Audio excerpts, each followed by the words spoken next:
Sementara itu dari Blitar, Jawa Timur, pasca musibah angin puting beliung yang memporak-porandakan belasan rumah warga di Kabupaten Blitar, pemerintah daerah setempat mulai melakukan upaya pendataan ulang jumlah korban.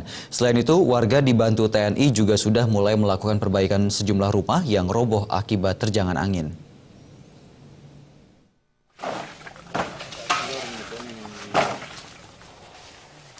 Warga bersama anggota TNI dan BPBD bahu-membahu membersihkan puing-puing rumah warga Desa Sawentar, Kecamatan Kanigoro, yang tertimpa pohon akibat diterjang angin puting beliung Minggu sore kemarin.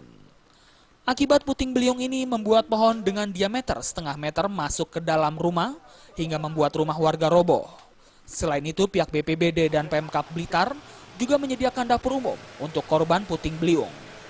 Dapur umum ini didirikan karena hampir semua rumah yang menjadi korban puting beliung belum bisa ditempati dan digunakan untuk beraktivitas. Kepala BPBD Kabupaten Blitar, Heru Irawan, mengatakan sedikitnya ada 28 rumah di Desa Sawentar, Kecamatan Kanigoro, yang menjadi korban terjangan puting beliung. Selain di Kecamatan Kanigoro, puting beliung juga menerjang sejumlah wilayah di Kabupaten Blitar, seperti di Kecamatan Serengat dan juga Kecamatan Gandusari. Tiga kecamatan, yang pertama di Kecamatan Sangamargon, kedua Gandusari, dan tiga Kecamatan Kanigoro di sini.